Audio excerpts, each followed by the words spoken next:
North Star Ranch is the family ranch. It's helping the family when someone is helping North Star Ranch. The Brown family is determined to transform the unforgiving property into a self-sustaining homestead. In the frozen wilderness of North Star Ranch, the Browns stumbled upon a secret Gabe Brown had hidden for months.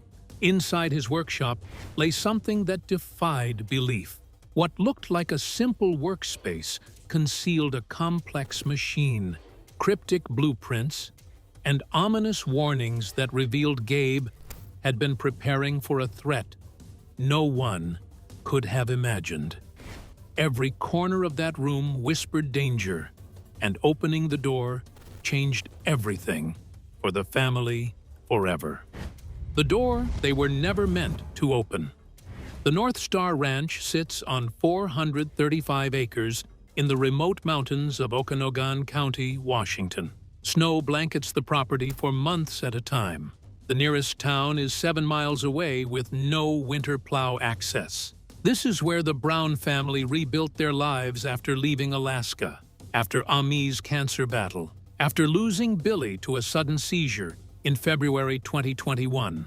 On this particular winter morning, silence hung over the land like something waiting to happen. Bear Brown had risen early to check on a generator line.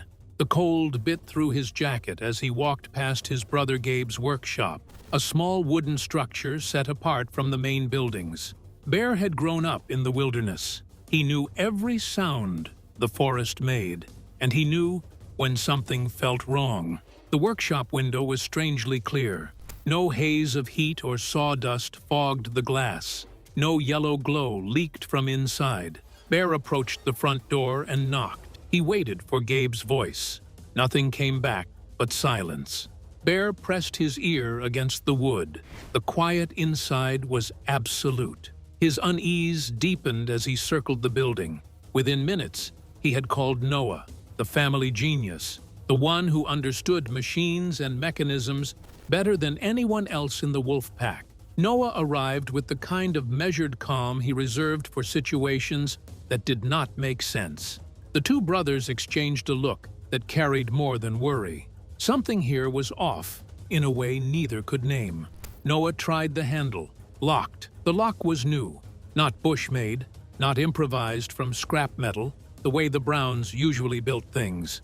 This lock was professionally manufactured somewhere far from the frontier life they lived, polished to a finish that did not belong in their rugged world. Bear lowered his voice, as if afraid the workshop itself might hear him. Why would Gabe need something so secure? Noah did not respond, but the question settled heavily between them. Breaking the seal. Bird and Rain joined them next, bundled against the sharp cold. Their footsteps slowed as they approached, sensing the seriousness before anyone spoke. Bird stepped toward the door and knocked again with more force, calling Gabe's name with rising urgency. Her voice echoed across the clearing, then vanished as soon as it touched the workshop walls. Mother Ami approached last. She moved carefully across the hardened snow, her breath turning to mist in the freezing air. This was the same woman who had survived stage 3 lung cancer with only a 3% chance of survival. The same woman who had spent February 2025 in an ICU with severe pneumonia was placed in a medically induced coma before fighting her way back. Amy Brown knew danger. She sensed storms before anyone else could see the clouds. She studied the locked door with quiet intuition. She asked no questions, but the tension in her expression revealed she understood more than the others realized. Noah finally made a decision. If Gabe had fallen or collapsed or suffered some accident inside, waiting any longer could cost precious time. Bear hesitated when told to fetch a pry bar from the nearby shed. His instincts fought against breaking into his brother's private refuge, but necessity pushed harder. When Bear returned with the tool, the weight of what they were about to do settled over the entire group. Noah positioned the bar beneath the lock and glanced at the others, giving them a chance to object. None of them did. The first push barely moved the door. For a moment, it felt as though the building itself resisted. The second push produced a low groan from the wood, stretching and cracking in a long, reluctant sigh. On the third push, the lock gave way with a sharp metallic snap. The door drifted open by an inch, releasing a slow breath of stale air that seeped into the clearing. Noah stepped inside first. His boots echoed across the wooden floor with eerie clarity. The darkness inside was dense and controlled, not the natural dimness of an unlit space, but a shadow that felt intentionally cultivated. The things he left behind. The space did not resemble Gabe's usual creative chaos.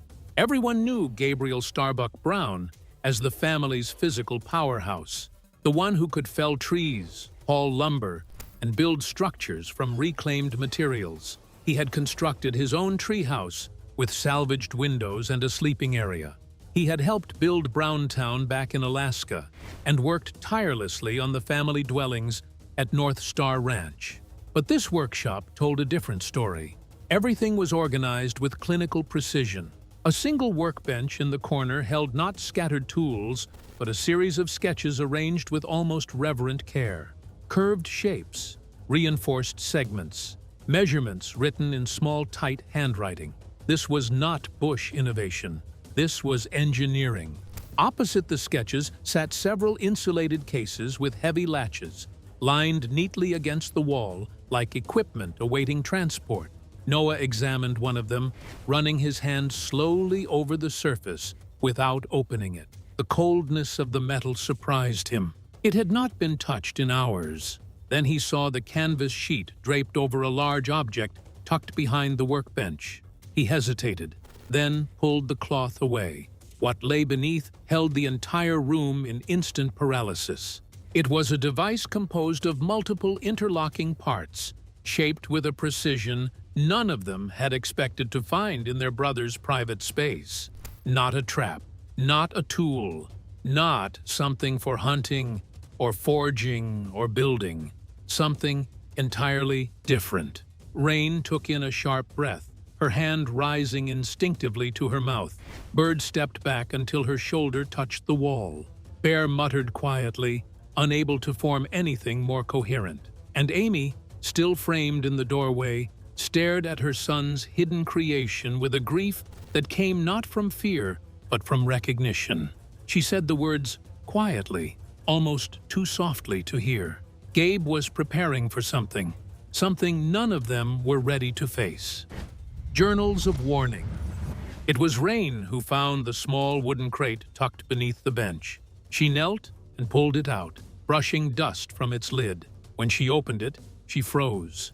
Inside were several notebooks bound tightly with string, worn at the edges from being opened and closed more times than anyone realized. Noah untied the string and flipped one open. The writing inside was dense and hurried, filled with dates, drawings, sentences that trailed into anxious, unfinished fragments.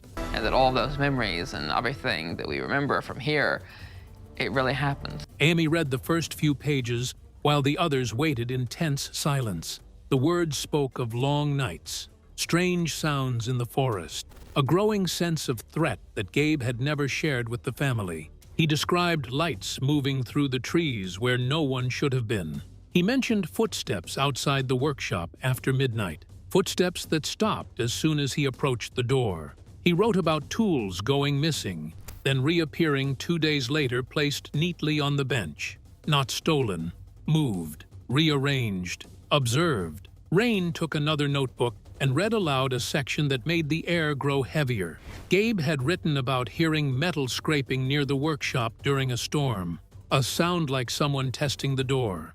He described waking one night to footsteps circling the structure, slow and deliberate. Everyone knew Gabe had always been intense. This was the same man who had called 911 the night his father, Billy, suffered his fatal seizure.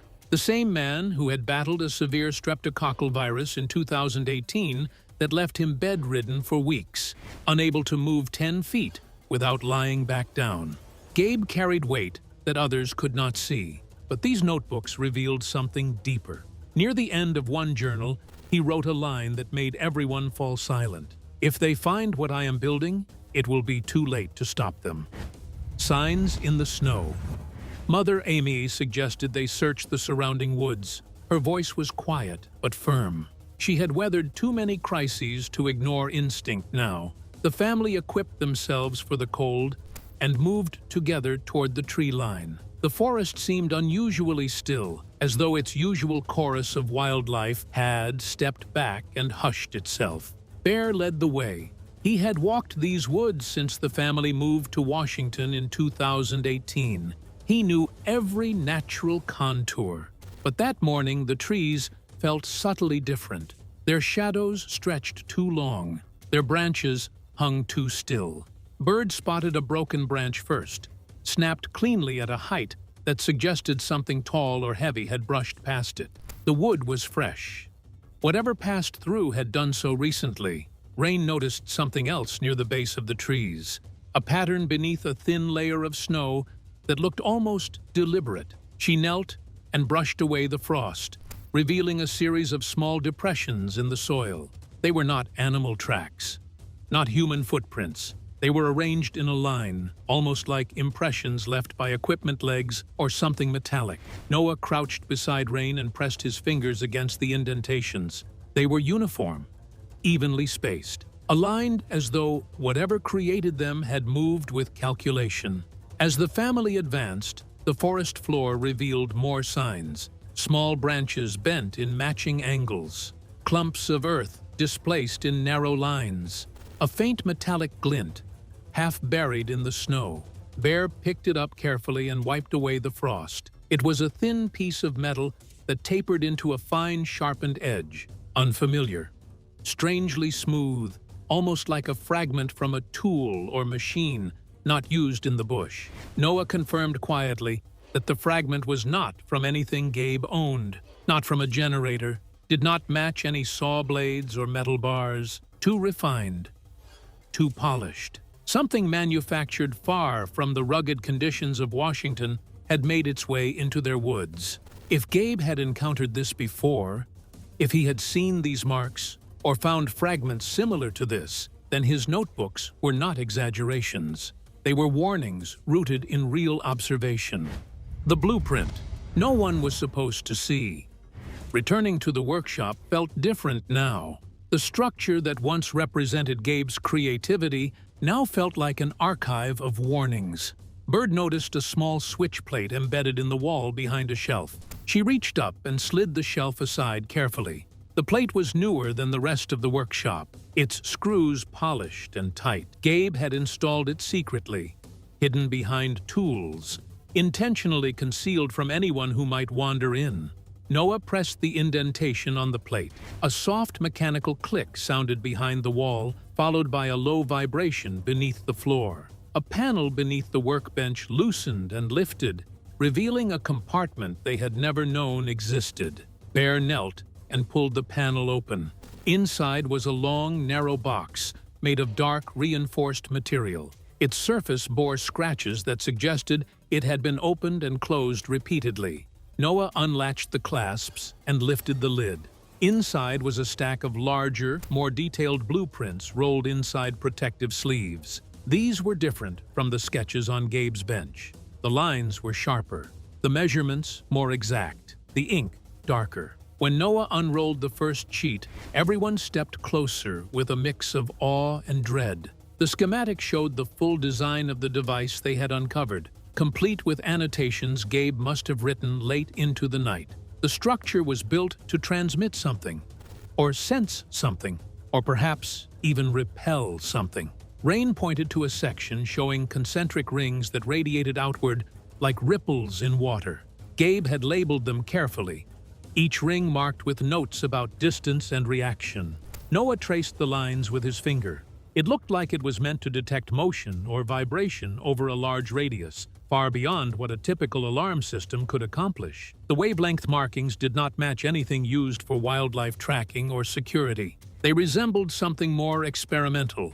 Another blueprint depicted the workshop itself, marked with circles showing where Gabe intended to place components of his system. Notes about the forest, angles of approach, patterns in the trees. He had planned to convert his workshop into a monitoring station capable of tracking movement far beyond the clearing. Here at Mom's house on North Star Ranch, I am helping her load a lot of her stuff into the house. At the bottom of one blueprint, hidden beneath layers of technical instructions, Gabe had left a handwritten message. Rain read the words aloud, her voice trembling but steady.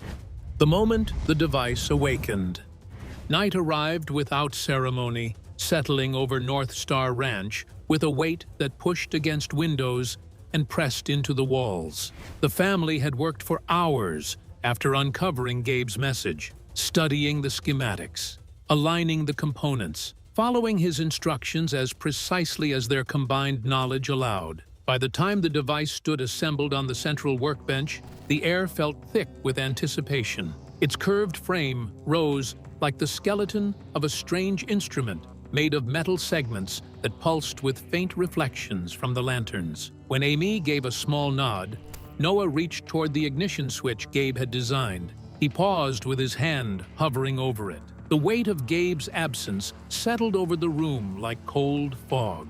Then Noah pressed the switch. For several seconds, nothing happened. Then a soft hum vibrated through the metal frame, faint but unmistakably alive.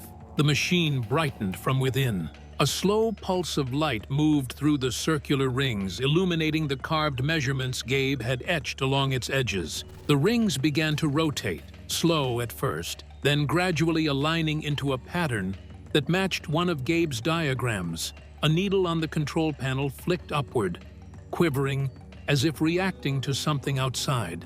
Noah stared at the gauge. The needle inched further into a zone labeled threshold. The forest outside was no longer still. Something was moving beyond the clearing, something large enough and steady enough and deliberate enough to trigger Gabe's unfinished system. Bear moved toward the window and pulled the curtain aside. At first he saw nothing but moonlight on snow. Then, as his eyes adjusted, he noticed a subtle shift in the shadows. A line of trees trembled as though touched by a silent wind that did not reach the workshop. A flicker of metallic reflection appeared between the trunks, too quick to identify, but unmistakably out of place. The device emitted a deeper tone that vibrated through every beam and nail. Noah analyzed the rising frequency. The machine was responding to proximity. Whatever was approaching was closing the distance faster than expected. Rain flipped through Gabe's final entries and found a note near the bottom of one page. A sharp crack sounded from the forest. The machine continued pulsing with growing intensity. Its rings shifted into a new alignment. Noah said the machine was identifying multiple contact points, not just one. Whatever moved in the forest was more than one presence, perhaps many. What lies beyond the tree line?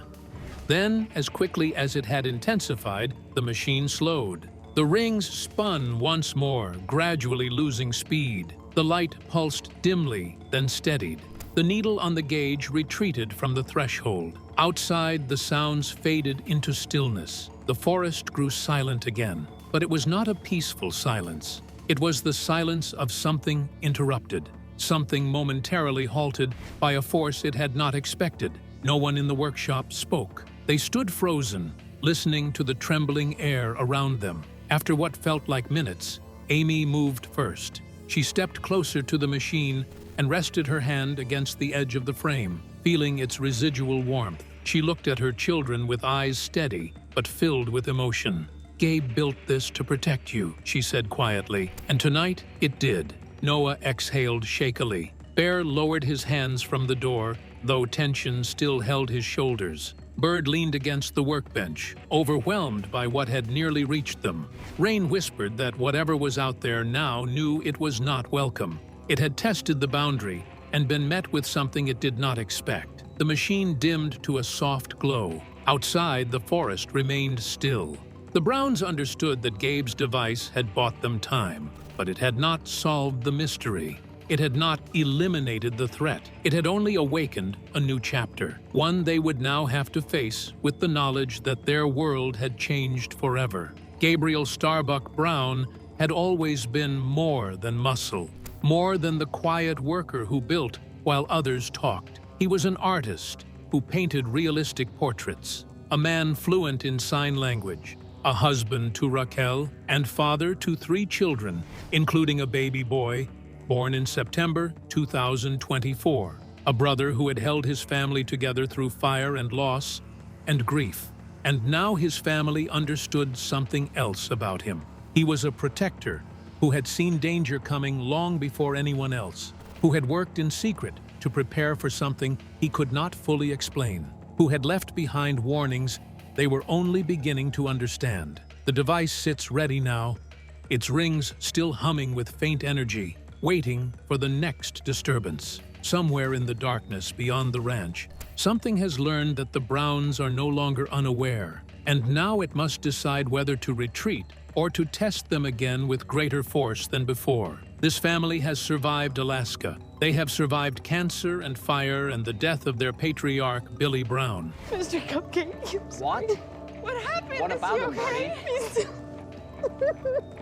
They have rebuilt their lives on 435 acres of remote Washington wilderness. They have faced challenges that would break most people. What do you think the Browns just uncovered? Share your thoughts in the comments below and don't forget to like and subscribe.